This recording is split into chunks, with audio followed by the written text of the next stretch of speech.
my pleasure to welcome Rebecca Henderson today.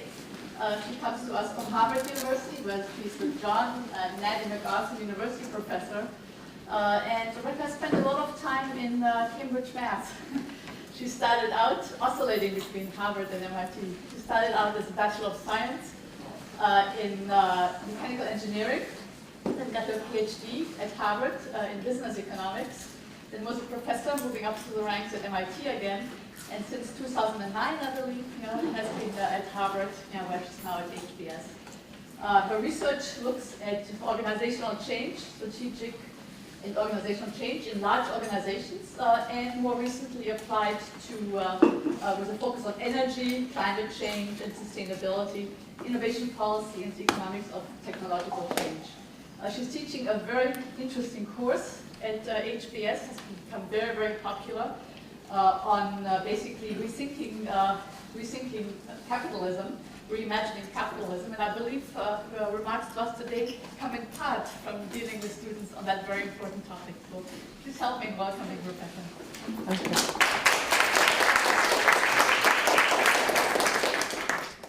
Elke, thank you for that kind introduction. It's an honor and a pleasure to be here. This is only the second time I've given a seminar at Princeton, so I'm thrilled. As Elke suggested, I've been oscillating between MIT and Harvard my entire life. I believe we have an hour, and that shortly before 1, almost everyone in this room will leap to their feet and rush out. And I want to talk to you about two things. One is my research agenda, and the second is my course. And this is a very mixed group, so I'm going to go quite fast. So for those of you who are going to leap to your feet and rush out before 1 o'clock, let me direct you for my academic work to my website at the Harvard Business School. If you're interested in my course and my work with students and with business, you can try RebeccaHenderson.com. There you can pre-order my fabulous book. I know it's going to be fabulous, which is called Reimagining Capitalism in a World on Fire. And that will direct you to case resources and things like that. So in essence, I'm saying I'm going to talk very fast. I want to leave lots of time for questions. And if you want to go deep in anything I touch on, there are resources, so places to go. So I'm going to talk about sustainable business. This makes a lot of people I know reach for their wallets. The idea that business can make a difference in the world, except in the obvious ways of creating employment and generating prosperity, makes everybody nervous. Surely the obvious answer to the problems we face is government. And since I know several of you are in the public policy school here at Princeton, that would seem to be we have these enormous problems, but what we need to do is fix government. So essentially what I'll be talking about is two things. One is, what can we do if government cannot be fixed? Many of the business people I know think that government is fundamentally broken and is incapable of dealing with the problems we face. That might be caused by various ideologies. It might be true, but I will tell you that it is the case. And secondly, if government is broken and cannot address these issues, could business do something? Now let me begin my talk by saying that I'm going to give you the full-throated, yes, business could be a global agent for change. So I'm going to give you a fairly worked out theory of change. Let me state at the beginning that I am not suggesting this is, oh, no problem, this is going to happen, this is easy, I am optimistic. I am not optimistic. I am hopeful. I think we live in a deeply desperate time, and that to leave business off the table as we think about potential theories of change is a mistake. I think it is possible, not probable, but possible, that the private sector could be a very important driver of change. Not the only one, but an important ally as we try and drive the kind of large-scale systemic change that is necessary to solve the problems we face. So that's sort of where I come from. Let me take you through some of the ideas. So, my guess is in this room, I don't have to spend much time trying to persuade you that we face a number of very significant problems. I understand that most people in this room are focused on environmental problems. That is my own central focus. I'm crazy about climate change. I think it's an enormous threat to our civilization and the well-being of our children. But I'm very much aware that we face at least two other major problems. Accelerating inequality right across the world and institutions under enormous strain. I used to just focus on climate change, but I was persuaded that unless and until we address the other two, we're not going to address climate change. So I now think about all three. Just some slides, you know this, but we're running through natural resources like there's no tomorrow. This is fishing on the Grand Banks off off Newfoundland, where the fish population has collapsed. Climate change, huge and present danger, accelerating. The scientists, as you know, now saying we need to control it to 1.5 degrees, super hard to do. We're seeing income growth exploding at the top end.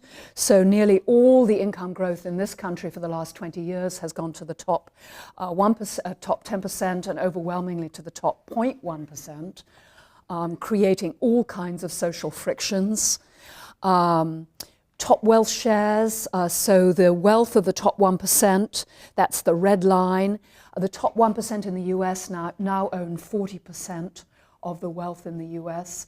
The statistic that I still can't get my mind around this statistic, 25 people own half of the world's assets. Wow. It's just amazing. Hugely accelerating political polarization in this country, but not only in this country. I'm British, as you might be able to tell. We have very odd things going on in British politics. We are not the only place.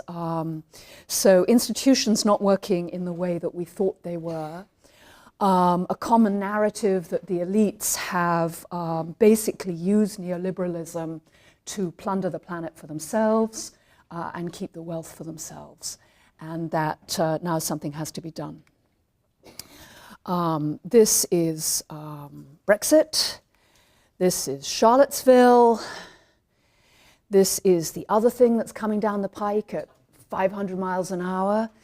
The robot on the left is at MIT, all about motion. If you've not seen the video, Google MIT cheetah. It's amazing what this robot can do. The robot at the bottom right is Sophia. She's an emotional robot. I've seen her live. She doesn't work quite perfectly, but you can see in 5 years she will. Very, very interesting. Some evidence, and I'm not a political scientist, and of course there are all kinds of issues around this data, but this left-hand graph is a graph of if this axis is the percentage of the population that holds a particular policy preference, what are the odds of that policy becoming law? As you can see, almost no relationship.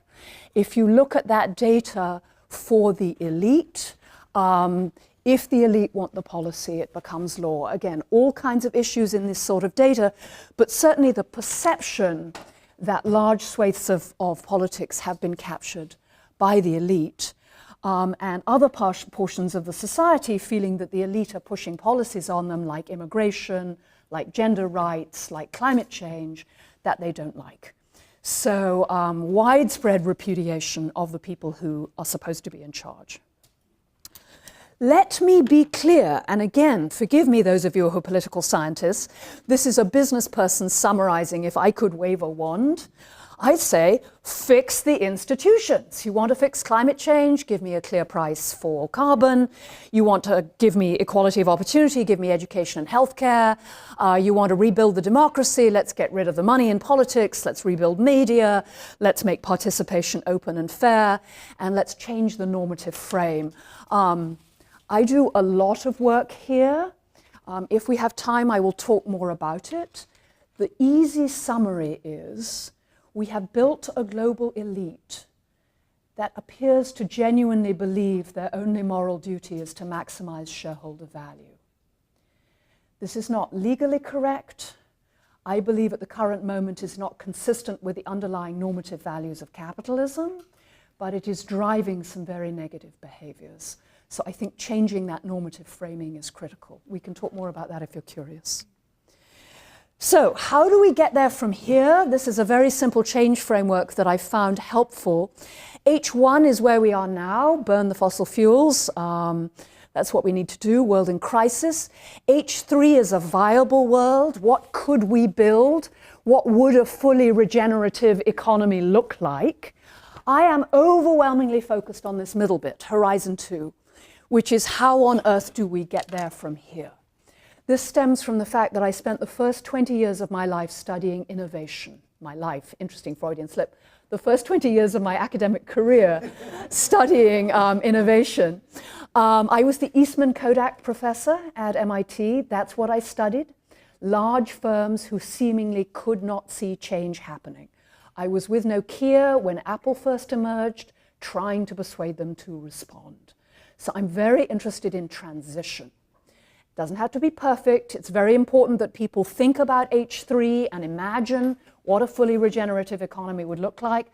I'm interested in action now. What can we do now? So, because I'm a business school professor, I'm super interested in what business can do.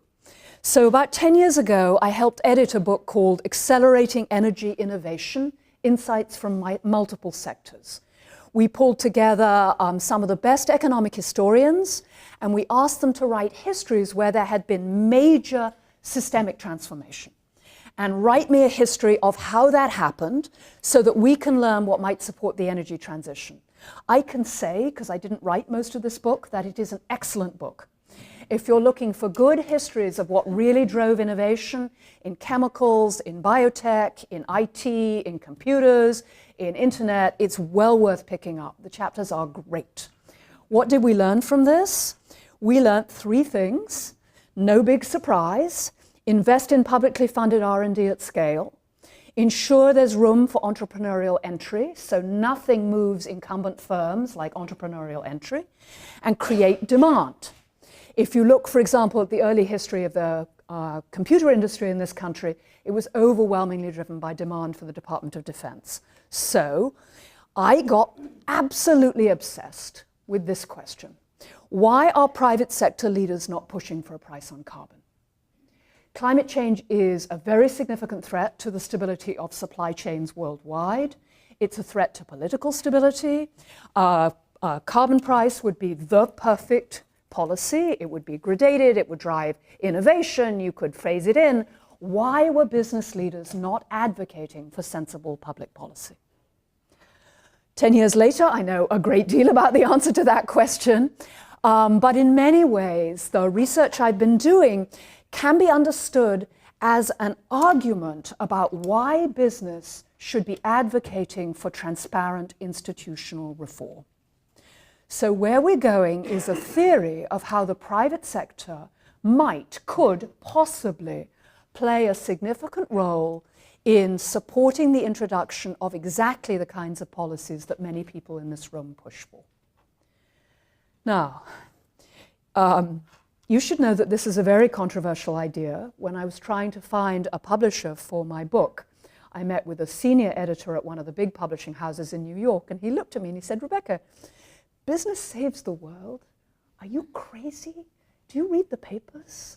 I mean, you know, these big institutions, they're out for themselves, they're out to maximize profits, they create all kinds of problems. What are you thinking?" So in 15 minutes, here is what I'm thinking. I think that this is just another innovation problem. So remember, I spent the first 20 years of my career studying innovation. I think what we're facing is another major shift. We need to move from a world in which business could assume that natural and social capital were effectively free. Somebody else worried about the externalities.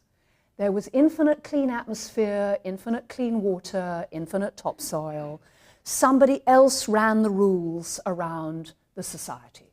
Healthcare, education, media, social stability. I didn't have to think about that. And we are moving into a world in which business needs to understand and act on the fact that natural and social capital are fundamental to private sector success. So no longer can we assume that someone else is doing it. So 4 steps. I am a business school professor. Okay, 4 steps to saving the world. Here we go. First step, exploiting shared value. Now this concept is particularly sophisticated. Those of you doing sophisticated PhDs, you can make money and address these problems at the same time.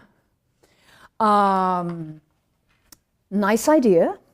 It turns out it is possible. Not everywhere, not always, but a number of firms are demonstrating at billion-dollar scale that you can build businesses around addressing these problems. Again, here I'm going very quickly, but a number of business models are emerging as ways to make a difference and make money. One of my favorite cases in this space is about a man called Erik Osmundson at a company called Norsk Gevinning in Norway.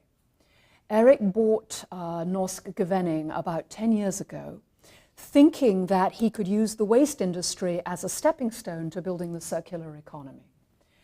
He bought the waste business. He discovered it was incredibly corrupt, mostly controlled by the mafia and organized crime. He announced that he was going to clean up the industry and move it into the circular economy. That was incredibly risky, difficult move. It took him 5 years, but he is now the largest and most rapidly growing waste company in Scandinavia. So these kinds of major transformative opportunities are coming up all over the place, in food, in agriculture, in energy. I'm sure everyone in this room is familiar with what's happened with the costs of renewable energy. Some part of that was entrepreneurs taking a chance, moving themselves forward, pushing down the cost curves. You can think of a man like Elon Musk, a very eccentric person, but I think you can make a plausible argument that his investments at Tesla have accelerated the introduction of electric cars by at least 10 years. So we have these examples of private sector businesses, in some cases, building new models that significantly advance the state of the art and reduce the costs of addressing these problems. This is also happening in inequality. Again, I can't talk in detail about it, but these opportunities do exist. So for example, this is Walmart. Walmart committed to very significant reductions in their energy use following Hurricane Katrina. They rejiggered their transport fleet.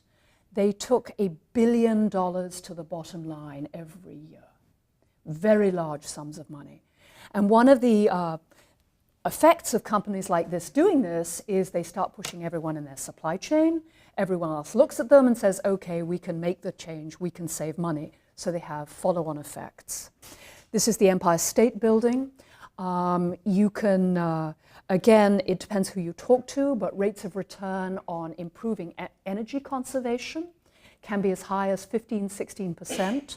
I know at least 2 private equity firms. One of them is KKR. They are not tree-hugging greenies. Every time they buy a new firm, they put in a team. They say, take down the energy use, take down the water use. I put up the Empire State Building because it's a famous green retrofit. Very energy efficient building. So, a large part of the transformation to a clean economy has to come through better efficiency, and private companies are in many cases driving that. You have companies moving into differentiated products that are labeled green. By and large, consumers won't pay more for them, but if the product is as good as other choices, they will switch. This, for some time, was the fastest growing category at Clorox, was their green line of products. Anyone know what this is? This is the Flyknit, the Nike Flyknit. It's a very high performance running shoe. It began life as a way to reduce material use at Nike. It was a sustainability project. So something started as a sustainability project became a major flagship for the Nike brand. This is a Tesla. We've already talked about Teslas. So this ability to create completely new businesses, a better example perhaps might be the ride sharing, thing sharing. As you know, people under 25 much less interested in buying cars, much less interested in buying holiday homes, this idea that we could really make the economy much more efficient by sharing. One way to think about these private sector bets is literally as bets. So this diagram is taken from some work I did with a large energy utility in the southern United States. The CEO believed that the Green Revolution was coming. His leadership team thought he was out of his mind. So this is a very simple tool, basic scenario analysis. I said to the team, okay, there is two possible futures. One, we might have carbon regulation, and the other, we will not have carbon regulation. We might have renewable energy that is cost competitive. We might have renewable energy that's expensive. And remember, this is 10 years ago. No, less than 8 years ago. So what do you think the odds are that this will happen? And these are the odds that his senior team gave me. Notice that the top right is business as usual. Nothing really is going to happen, go away. And bottom left is green paradise. So that's AOC down there on the bottom left. These are the odds the team gave me. So the senior team at this utility said, the odds of carbon regulation in the next 10 years, forget it, 20%, not going to happen. And the odds that renewable energy is going to be cost competitive, 40%, not going to happen. Now, you will notice, those of you in this space, that these odds are almost certainly incorrect and were incorrect at the time this diagram was constructed. But that's not important. What's important is talking to people in their existing worldviews. And those of you who are up on math will have noticed there's something very interesting here. Namely, that with the odds that they gave me, the odds of business as usual are less than 50%. So much of our current debate is about green paradise, it's happening. No, it's not. And notice that with their odds, green paradise is 8%. It isn't happening. But if you ask, what are the odds of business as usual maintaining its place, it's less than 50%. This really shifted the team. I use this kind of diagram all the time when I'm talking with people who are not converts. You know, I'm guessing pretty much everyone in this room eats, breathes, and sleeps. The planet's on fire, we've got to do something. But as you know, most people are not in that space, not in this country. So this is a tool I use a lot with businesses and is quite helpful. This is what happened to the market value of the European electric utilities who did not invest in renewables. It fell nearly in half. Those firms that invested in renewables stayed the course. So again, I use these kinds of data to show this is Unilever, very successful firm. Paul Polman became CEO in 2009. He committed to doubling the size of the firm, halving the environmental footprint. 10 years later, they become a top 10 employer. Their purpose-driven brands are going much faster and they're significantly outperformed. That black line is their share price relative to Nestle and P&G. So again, I'm not telling you it's happening everywhere or it's easy, but there's a significant fraction of the private sector that's decided this transition is coming, it wants to get out in front, and it wants to make money. Now, can those kinds of firms make a significant difference? So shared value is like a few firms leaping onto that next curve. What can they do? Well, they can say to the rest of the world, this is possible. We can do this shift without bankrupting the economy. We can begin to change what consumers look for. We can begin to lay the foundations for smart regulation. Because companies that move first, they have a business case for having smart regulation behind them. So Erik Odsmanson in Norway, he moves to completely clean up the waste business. One of the things he starts doing is lobbying the government to enforce the rules against dumping the chemicals in the fields, which was actually happening.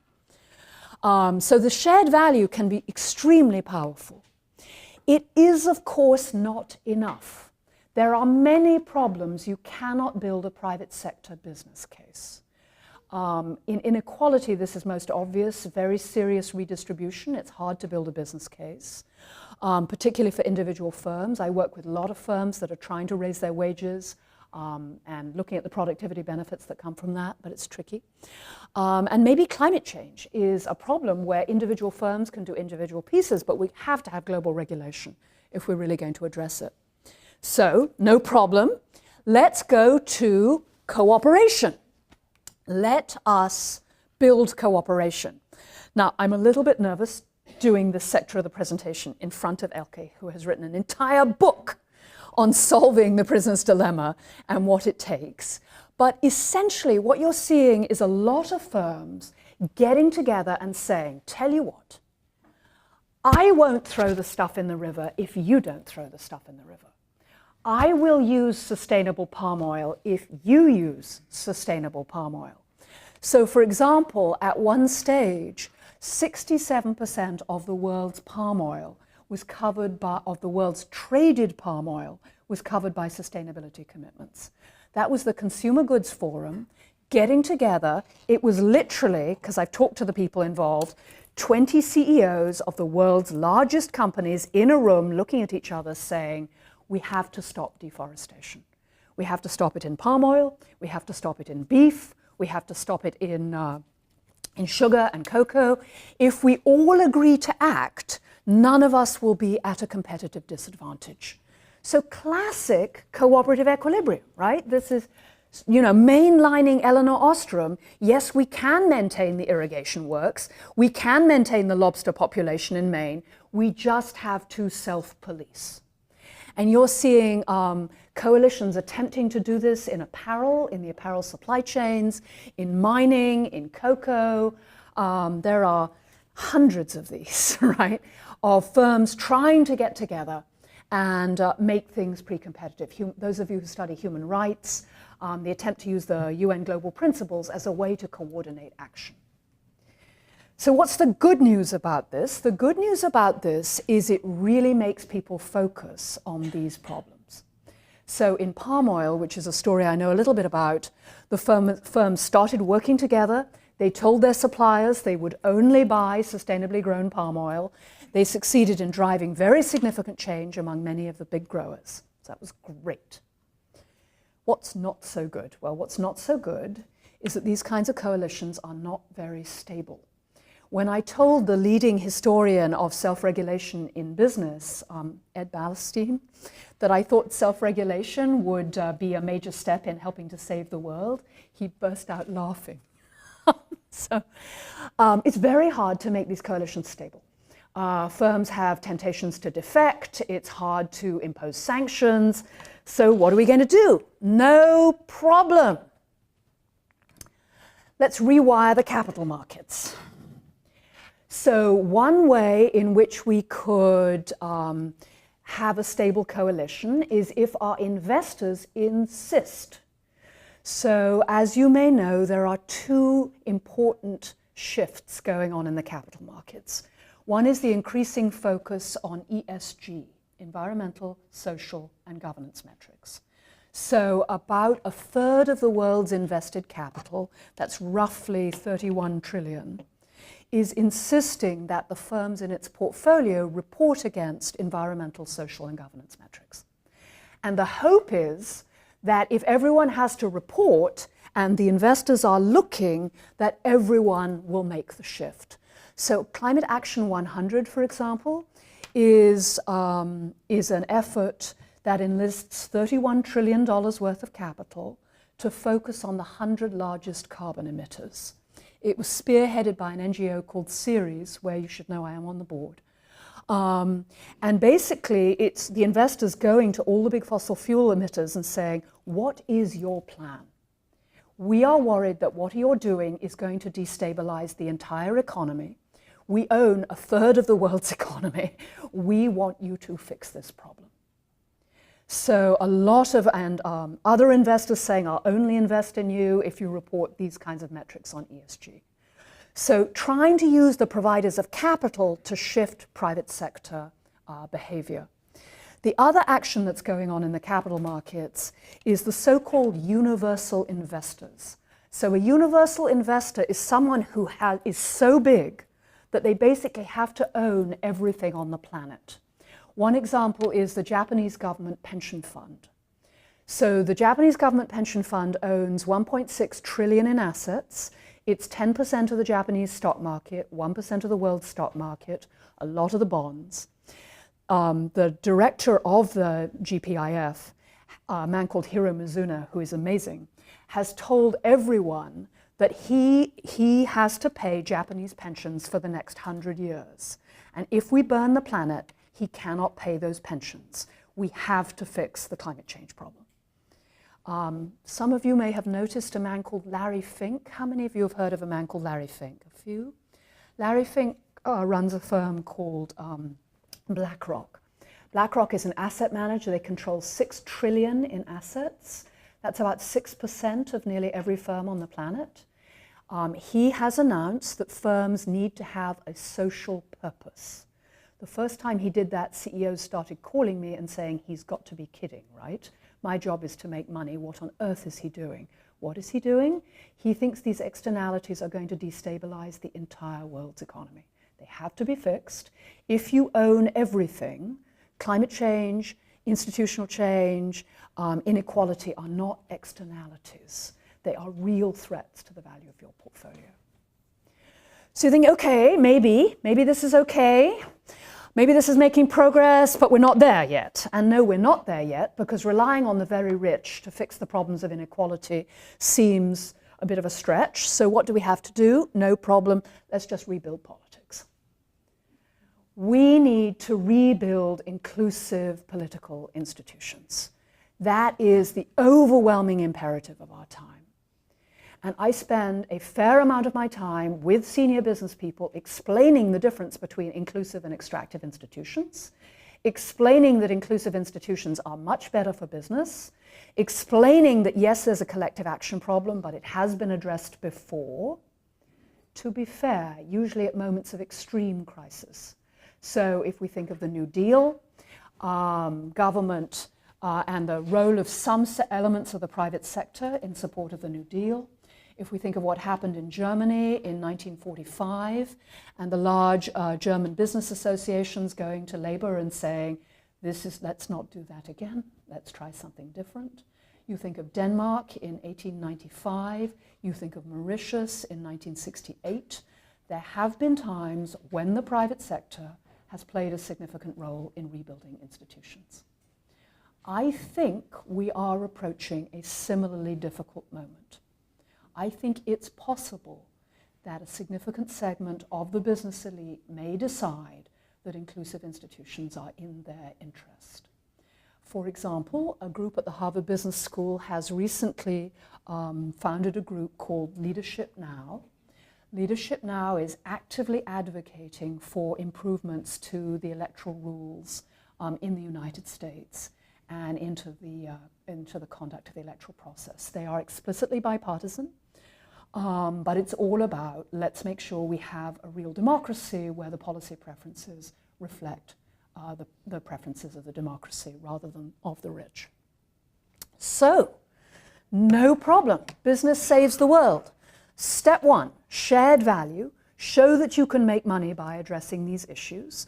Step two, get together and address many of the other problems by saying, if you raise wages, I'll raise wages.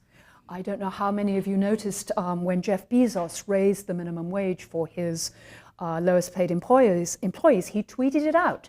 He said, okay, we've done it, everybody else do it. He's trying to build a collusive movement around raising wages. And when that doesn't get you far enough, turn to finance and rebuild the institutions. In principle, this is a reinforcing circle. What makes me think it might work is two things. One, it is already beginning to work. If you're interested, you can take a look at my MBA syllabus, which is up online at RebeccaHenderson.com. It lists the cases of firms doing this. You could make you aware that I have put my course up online as an online course. We spent $250,000 to do it. It's completely interactive. It includes videos from business people trying to do this and talking about the issues and the problems. So it's already happening. And the other reason I'm optimistic is because it is a genuinely reinforcing circle. As business moves in this direction, as business explores shared value, they discover, whoa, we need cooperation. As they attempt to cooperate, they rediscover business. I know this sounds kind of weird, but it's been a major breakthrough in the last 5 years that the rooms I'm now in full of business people, they say, you know, It would help if the locals enforced the labor laws. It would help if the locals enforced the environmental laws. What can we do? The great danger here, of course, is that this is either PR or, even worse, the wholesale capture of democratic institutions by the elite. So when I talk about this, I constantly talk about transparency, inclusion, open institutions. But might it be helpful? I think it might. If the only thing it does is call out those members of the private sector who are saying, I make my money, that's my only duty, I will consider it a success. Because if we're to build a world, even on the classic capitalist values of prosperity and freedom, we must rebuild our institutions. No business now has the moral duty to do nothing but maximize profit. Thank you very much.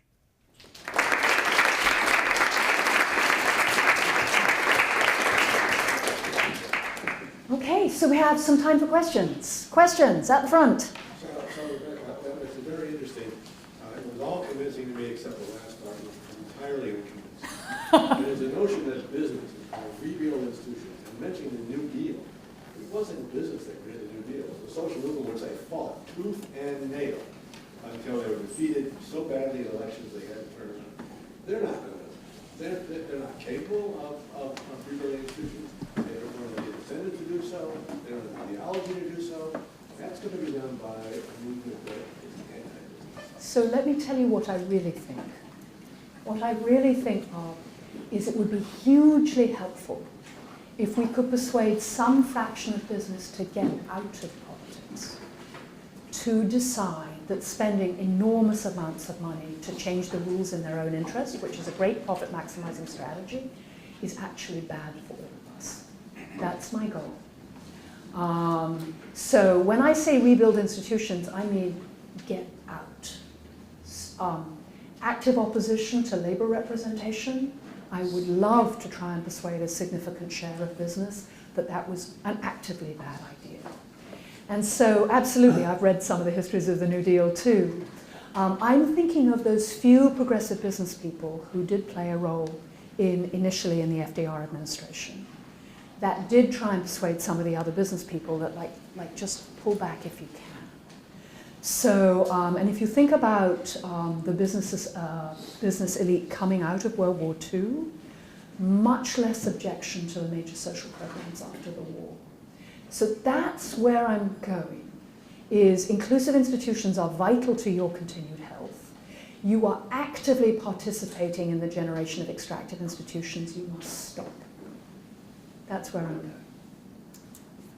It may not be very likely, but I don't literally mean they're going to rebuild the democracy.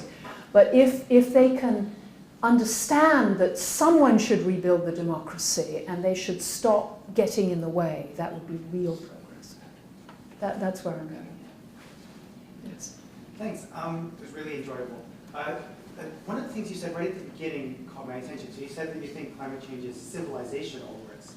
So you probably face a lot of hard-headed people on a regular basis, and some of them probably think, yeah, climate change is real, but it's not that big a deal. If you think it's such a serious problem, what sort of things do you say to that? It's actually interesting. The senior business people I know are not denialists. They tend to be, in many ways, have longer time horizons than many people you would expect, in the sense of having a sense of what's going on in the world, particularly the big global multinationals. So let's see the sectors where climate change is real and affecting business results right now. Infrastructure, health, food, energy, consumer goods and IT, because consumers are so involved with these issues and putting so much pressure on the firms. That's about 60 to 70% of the economy. Now, these are the large multinationals. I do meet pure denialists. The reason I gave you that grid is I found it enormously helpful to go from not the world is ending. You know, my internal mental state is like, we've got a major planetary crisis, we've got to do something. I'm very careful with that in public, super careful. I use the language of risk. And the investor groups I work with, always they're pushing all the firms in their portfolio to do a risk analysis. Let me give you an example. One of my colleagues was working with the senior investment analysts at all the big banks. So these are not the people who run the big banks, but the level down. And he said, well, how many people in this room are running a basic climate risk analysis? Just, if the science is true, what will it do to the assets in your portfolio? No one in the room put up their hand. No one. And this goes back to my work with Nokia and Kodak. It's just not happening. I don't need to think about it. So we've got, if I was doing more, if we have more time together, I talk about the 3 responses to change. It's not happening. We won't make any money. And I'm busy, I can't get it done. And so the it's not happening, the way through it is all with the risk conversation. And the you won't make any money, that's where the shared value is. Look at all these people making money, and the you can't get it done. Again, if we have more time, I talk about my work on purpose. I'm very interested in purpose-driven business. And all the firms at the leading edge here are pretty much purpose-driven. So they're using very strong normative frames to generate the courage and the energy it takes to take the move forward into this new way of thinking. So Rebecca, every day I pick up the FT and there's a new article about corporate corruption. Goldman Sachs, McKinsey, the big employers of your students. What's the view from Harvard Business School about how to deal with that profound problem? It's very nice to talk about all these wonderful things that some companies are doing, but many of the firms that we did trust seem to be increasingly corrupt. So I'm just wondering how you think about that. So I will be taking over the required first-year course in leadership and ethics starting in September. So the dean and the administrator and the president are deeply concerned that this ethos of profit maximization at any cost has been deeply corrosive. So, we were making the structural shift of really trying to amp up our discussion of what leadership and ethics means. A large part of that will be this, you think it's just about maximizing shareholder value. It was never about maximizing shareholder value. Even if you were Milton Friedman, it wasn't about that. It was about prosperity and freedom. And so essentially what we're teaching is, it's very interesting because I sometimes debate like pure free market people, and they say it's free markets, prosperity, freedom, and they sit down and I say, I love free markets. I'm crazy for free markets, but we need free politics as well. And without free politics, without inclusive institutions, the market on its own is monstrous. I say that. And that's sort of the direction we're trying to move, is no, you have to understand the market is your servant, your tool. It has to be embedded in an institutional environment. And so all the first-year courses will be teaching in this direction. You should also know that the students share your cynicism and distress. So the students are, they're 28-year-olds, they're 32-year-olds. They can see what's happening in the world. And so this question, like, how do we fix this? What do we do? The course I'm teaching went from 28 students to 300, which is a third of the second-year class. And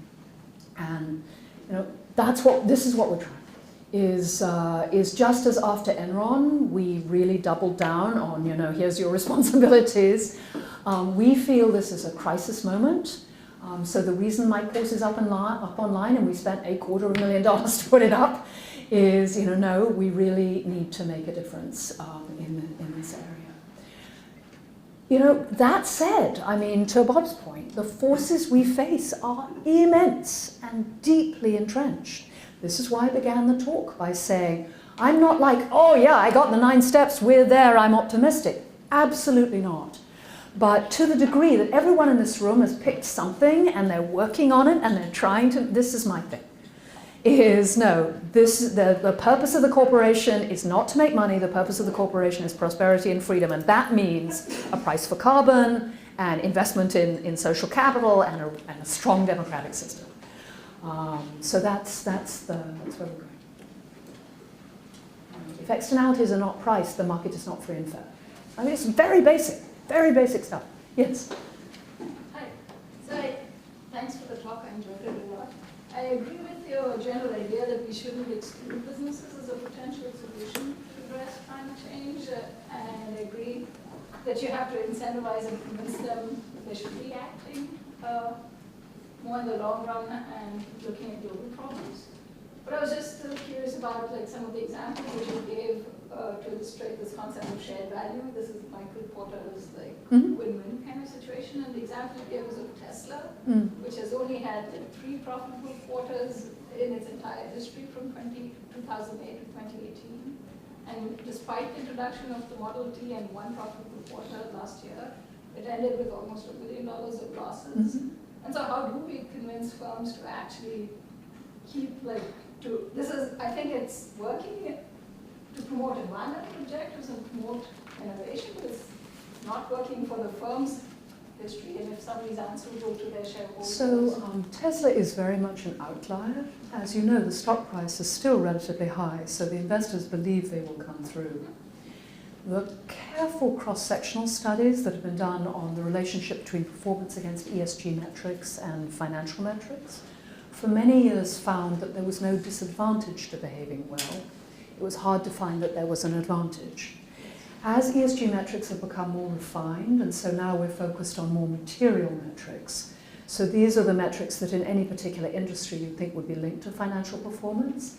I think the results we're increasingly seeing that outperformance on material ESG is correlated with outperformance on financial results is really quite convincing.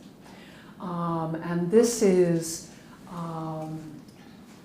there are people who are no longer convinced, who are still not convinced, but I think that's a Kodak problem. One of the things that happens, again, I haven't talked about my work on purpose, but in general, on average, the most productive firm in every industry is more than twice as productive as the least productive firm.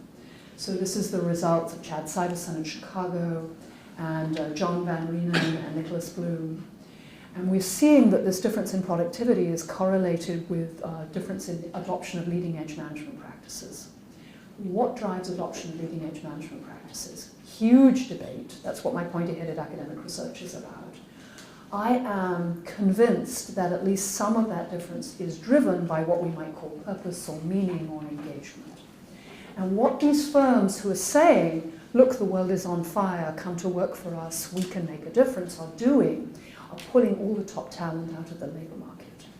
So the time I got really optimistic is a couple of years ago, a CEO called me and said, Rebecca, I think the sustainability stuff is bullshit, but, everyone who I want to hire doesn't agree. And so it's very strong effects feeding through the labor market. And what you're seeing in the data is that the best performing firms with higher paid people are pulling away very significantly on productivity and growth from those underneath. So I think the case for doing something in this direction, some forms of shared value, is really very strong. Is it enough to fix the enormous problems we have? Absolutely not. If we can move, though, more of the business community in this direction, so they're telling their employees, we're doing the right thing, we're totally transparent, we got to fix things, I think that helps with the underlying political problem, which is sort of this deep extraction, make the money at any cost. Because I will tell you, my students are so jumpy about that, and they see right through it. Will they still go for the money anyway? Maybe. Are the fossil fuel companies, particularly in this country, telling me they're having trouble hiring? Yes, they are. So again, not saying this is the whole solution, but it is a step in the right direction, I think. Maybe that's a good note to end on. Right. Thank you very much. I really appreciate your coming.